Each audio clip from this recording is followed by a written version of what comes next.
Hey, y'all. Welcome to Screen and Heard, a brand new podcast where we'll be diving into our favorite TV shows of the past and reliving the moments that made us laugh, made us cry, made us want to throw our TVs out the window and scream. I am your host, or one of your co hosts, Quana, also known as Her Real Review. And joining me is my amazingly awesome brother from another mother, D. That's me. And I'm so excited for you guys to be joining us as we dive into our first season of television. And it's one of the shows that brought us together as youngsters. It is Buffy the Vampire Slayer. We'll be diving in one episode at a time. So we hope that you guys will join us for the ride. But before we get started, talk a little bit about yourself, D. Tell the people who you are and why you love Buffy. Well, I gotta go first. Wow, you really trash for that. So I just wanted to touch on something you said just real quick before I talk about myself because I'm an awesome person who just likes to talk. It's funny how you say we're ready to throw our TVs and stuff, but back then we're not picking up no TVs and throwing them nowhere. No, you know that right. We weren't picking up no TVs. And TVs was heavy. The TVs were ridiculously heavy. And also, we had commercials back then. A lot of y'all people don't know nothing about commercials now because we buy everything ad free. Oh, commercials. But let's see. Buffy. Buffy is my comfort show. That is my comfort television show for the last. Came out in '97. We were freshmen in high school. You're old. It is just something that I can watch over and over again. Like I can watch it and it'd be like the very first time that I've ever seen it, or I can just put it on as background noise while I do other stuff. But then I got to stop and watch this particular part because I ain't seen it 49 trillion times. But I just want to watch it again because it's just great. But like she said, we chose Buffy to start off with. I don't know why. There's so many things that we've watched that we have in common over the decades. I don't know how we got on Buffy. I feel like Buffy was somehow the first show, though, that when we link back up, because short story time, but we're from the same hometown, basically. We knew each other in high school. We met in high school because we worked together at Mickey D's. And then we linked back up at college, quite unexpectedly ran into each other literally like our first week of college at the bookstore. Book shopping. Yeah. So when we rekindled our friendship, became friends, really became like family. I feel like Buffy was one of those shows was like, oh, and probably D was the one who probably said, I'm about to watch Buffy. And I was like, oh, you watch Buffy? Or I just went by his dorm room one day and he was watching Buffy. And then I just was like, oh, we sitting now watching Buffy. And this was back in the day when TNT and TBS would play Buffy all the time. And we would just sit down and watch Buffy. I probably shouldn't say this because I don't know. I had a class. I don't remember what class. It was a night class. It was one of them 3-hour night classes once a week. And it was Buffy night. It's probably why I did not succeed in college because I used to skip this class to watch my Buffy, or I would leave early because we didn't have TiVo. We were friends again. We were like hanging out by the time we really got into like season 4 and season 5. Like we would watch it together. Like that was actually airing in real time when we were in college. Like the first few seasons we were in high school, but by the time we were in college and we were like friends hanging out, we were watching Buffy together. That was like our thing. So that's so wild. And I can't believe I used to skip class for it, but it was more interesting than sitting in geography or whatever it was. I was psychology. I don't know. Buffy got us through. I'm glad I didn't have any. I ain't got no bachelor's degree right now. Trade school kids. Save your money. Community college. All the way. Community college. You don't even know. Sophie's sitting over here still paying on loan. Who? For 25, 30 years later. Girl, I'm not paying nothing. I ain't paying nothing. Y'all not getting no money from me. I said it. I was so disappointed that Uncle Joe did not cancel my loan before he left office. I canceled my own. Fight me. Y'all not getting no money. You're not getting no money. So as we talked about before in Screen and Heard, we will be covering lots of different shows, but we're going to start with Buffy because that is our comfort show. That is the show we literally both can watch.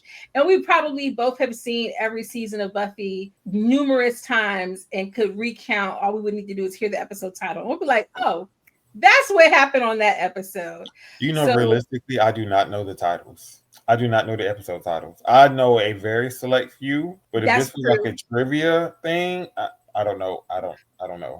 I feel like I could know. We might have to play trivia night one night with everybody watching because I could probably name the premiere and the finale of every season and the big shows. Like our podcast, if there wasn't already a podcast called Once More, we were definitely going to steal Once More because Once More with Feeling is iconic. It was a bit of a mess, but it was iconic. Yes. Although I feel Hush was more iconic for me. I Hush love was Hush. Hush was one of my favorite Hush episodes. was Obviously, so because I creepy. remember the title. I know the name of it. I feel like Hush was like Buffy is a horror series, but to me, very rarely was it scary. But Hush was literally like I think I had nightmares about Hush. I mean, the Like, gentlemen, they were kind of scary. They were coming but by. I feel like I was also I'm a talker, so that's like worst fear coming to life. I like to sing though, so that would not be a scary moment at all. Once And more, we are so equally just as bad as the whole cast was. We were equally not great singers. true that. But that does not stop us from making a joyful noise unto the Lord. Y'all should have heard our 3-part harmonies back in the day. we good. It was so good. It was so good. Um, Tyler Perry was looking for us. they, we went to that Tyler Perry show, and he was like, Oh, I forgot "Get about Dee and that. Connor from out of the rafters." We were up in the We were in the rafters. rafters. Bring them down. They can sing on stage. That's how good we were. Bad. We drove a long way. Um, I don't want to gloss over two major things that have happened in the past week by the time this episode airs. One, which is, of course, the tragic passing of Michelle Trachtenberg, who, of course, was Dawn. We don't get to Dawn until season 5. So if you're watching Buffy for the first time, you haven't been introduced to Dawn yet. But if you were an OG fan or found yourself watching Buffy in the 28 years since it's been on the air, then of course you know who Michelle Trachtenberg is, was, and will be missed. At times, her character could be annoying.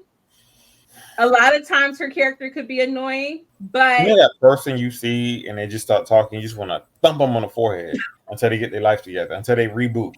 she did Teenage Girl so well. White In teenage a girl.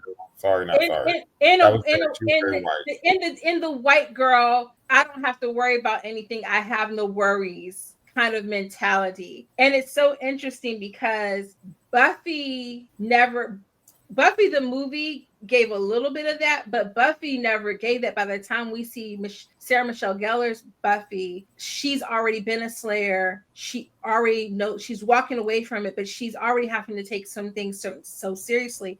So she could be kind of airheadish, but it was never to the point of Dawn.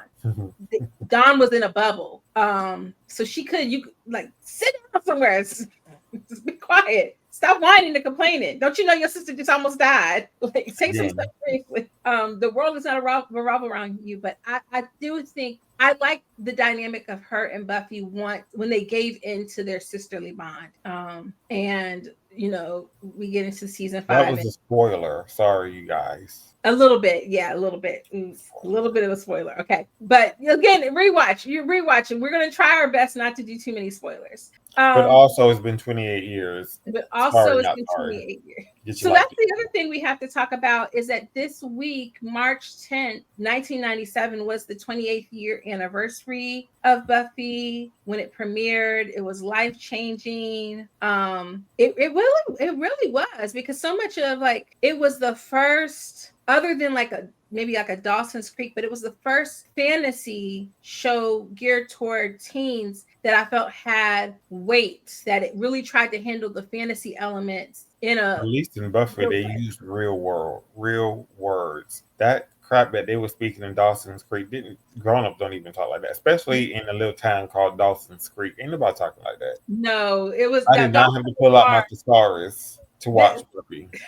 they lucked out with Dawson and the casting of Joshua Jackson. Because I'll be honest, if Pacey wasn't so adorably cute, I probably would have fell off a long time ago. But I was always trying to see who Pacey was trying to hook up with. So that was what got me into Dawson. Shout out to now I'm gonna forget his name. Who's the guy who played Dawson? We're not talking about Dawson. We're talking about Buffy. Moving on, because we're not watching Dawson. Sorry, not doing it. Not doing it. Okay, so Howard Dawson's Creek. Anyway, moving on. Nothing. Bianca had. I feel like I thought she did. I thought Bianca Lawson. She showed up on everything. She showed up on everything. She was the it girl. She was. Sadly, we'll get into that. Okay, so how we're going to cover Buffy this season is we are going to cover the major episodes probably as standalones with smaller episodes or combining like the episodes that really weren't as big. So we will probably cover a little bit more of episode 1 as a standalone, but then 2 and 3 we might group together. It'll just depend, but we're going to be going from beginning to end for season 1. So it's going to be a good time. I encourage you to watch the episode before you watch the podcast. We will be posting the podcast a few with a couple of days of like release time, so you'll know it'll premiere, so you'll know what to watch. So we encourage you to watch along. I think you can still stream it as of right now on Hulu and Tubi, but Dee informed me today that it is possibly coming off of Hulu. So if ever there was a time to invest in physical media, it is now. Go ahead and we got no DVD player. Get you one of these. Get you one of these off Amazon or something for like $38 so you can play your DVD. Because my Xbox doesn't even have a disc drive. Because stuff is going away and things are changing. Sidebar, A Different World is on Netflix, and they did some weird AI filtering to try to like make it look more filtered, even though I don't know what was wrong with the original filtering, because we've been rewatching episodes of that with the grainy texture that we know came out in the 80s anyway. And it's like altered like words on signs. People have been like posting where the signs, the words are warped and things like that because of the AI filtering, because they didn't hand filter it. So yeah, just invest in the stuff you love, people. That's my one thing. Invest in the stuff you love. But we want to hear from you. We want to hear some of your favorite Buffy moments. Which characters do you think deserve better? Send us your thoughts. Get in the comments. What are your thoughts? What are some of your most impactful moments? And we will maybe feature them in one of our episodes. So our next episode, we'll be covering Welcome to the Hellmouth. And then we will follow that up with episodes 2 and 3. So before we leave today's podcast, Dee, where do you want the people to find you at? I have a TikTok and an Instagram, and I think both of them are the same thing. Sunny Delight, if I'm not mistaken. Sunny Delight. Follow him over on TikTok. No. I don't know though, because he got a bigger TikTok following than me, so I don't know how I feel about that.